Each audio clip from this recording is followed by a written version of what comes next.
welfare project. So it's Heather Ashthorn, and I'm going to introduce our group here. We have Cherian as puppeteer and voice.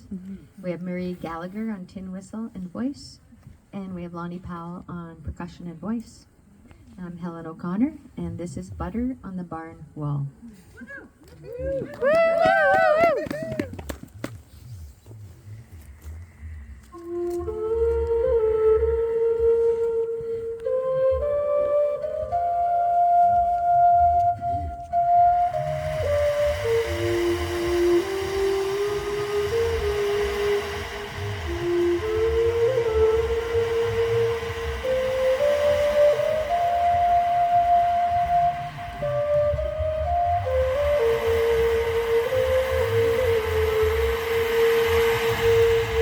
One for sorrow, two for joy, three there's a wedding, four you die.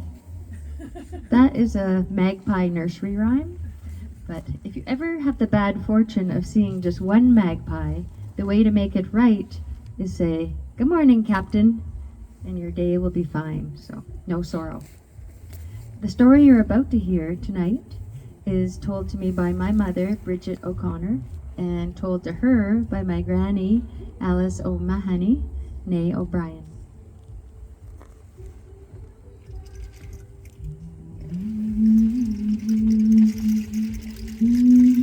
It's 1915, and the gulls cry out over the restless sea at Booly Bay in County Wexford, on the southeast coast of Ireland. High above the sea, on the cliffs beside the apple orchard, my granny, young Alice O'Brien, toiled as she worked the fields of fertile soil with baby sister Kate on her back.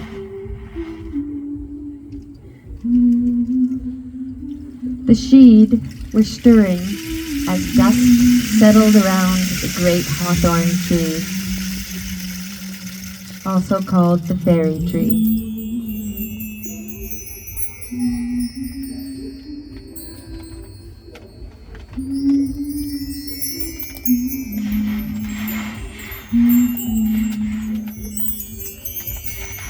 On market day in a town nearby, there walked the new man of the Irish constabulary, Jeremiah O'Mahoney from County Kerry.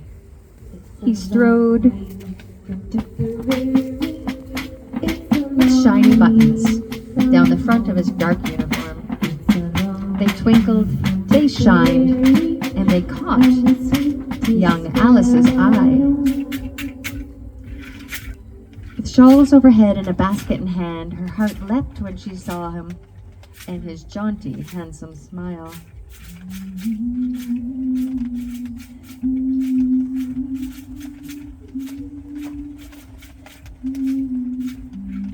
Ten children later, in the Tipperary town of Cloughjordan, Alice sings as she's milked their cow. It's May Eve.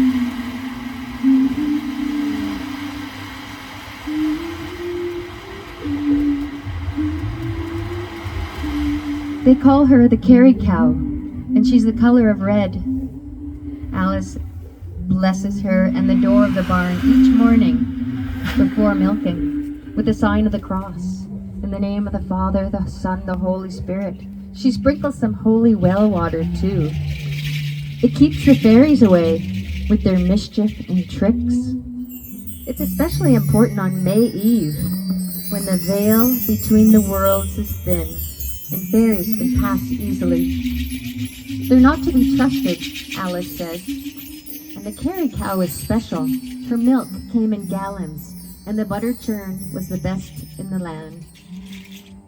It was young Bridget's job, number 7 child in line, to hold the lantern up high, and also to hold the tail of the red Kerry cow as it swished to and fro in Alice's face.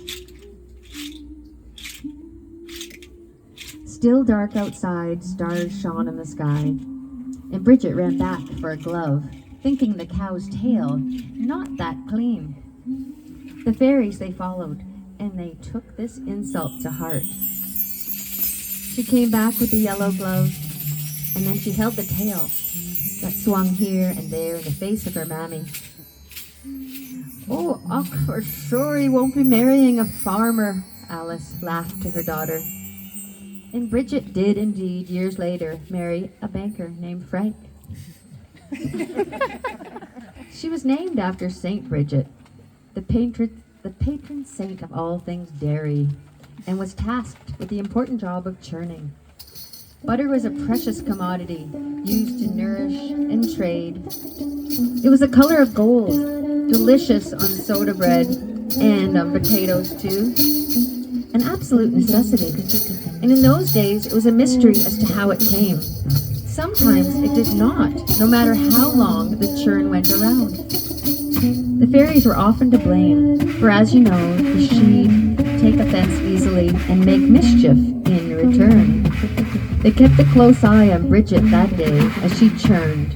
Around and around, she cranked the handle. "Di-diddle-lie, di-diddle-lie, di-diddle-lie-dee-dum. Di-diddle-lie, di-diddle-lie, di-diddle-lie-dee-dum. Di-diddle-lie, di-diddle-lie, di-diddle-lie-dee-dum. Di-diddle-lie, di-diddle-lie, di-diddle-lie-dee-dum." Before long, her wrist started aching. She couldn't hold back from opening the lid of the churn to have a peek, to see if the butter had really come yet. And it had not. She quickly put the lid back on and started to churn. Peter at the garden gate, waiting for the butter cake. Peter at the garden gate, waiting for the butter cake. Come, butter, come, come, butter, come. Peter at the garden gate, waiting for the butter cake. Peter at the garden gate, waiting for the butter cake. Come, butter, come, come, butter, come. At long last she felt the thickening, and she knew the butter had come. "Mammy, the butter has come!" She'd been worried it might not. And that night, to keep things safe, Alice carefully hung a garland of rowan over the barn door, and she tied a sprig to the carried cow's tail. And after prayers, Bridget settled down to bed between her sisters, Katie, Margaret, and Teresa, all the while going over dance steps in her head for the next day's Bealtina festival, marking the first day of spring. It wasn't long before Bridget sank into a heavy slumber. But suddenly a mysterious force, unbeknownst to Bridget, started pulling and teasing her hair and pulling her braids while she slept.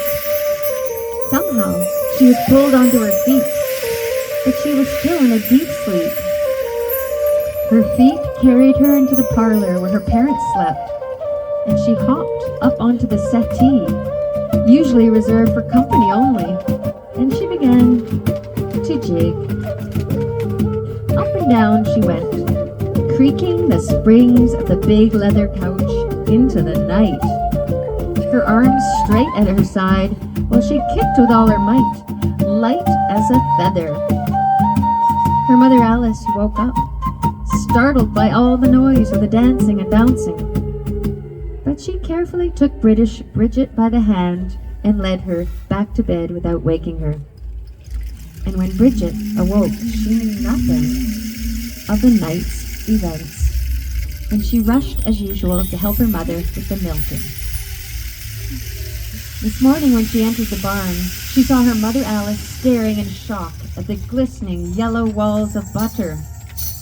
The butter that Bridget had churned the previous day had been stolen and flung to the walls by fairies. And from that day forward, Alice insisted that Bridget, whenever she churned, make an offering of butter to the fairies. And that is why it is customary for the first ball of butter to be thrown to the barn wall.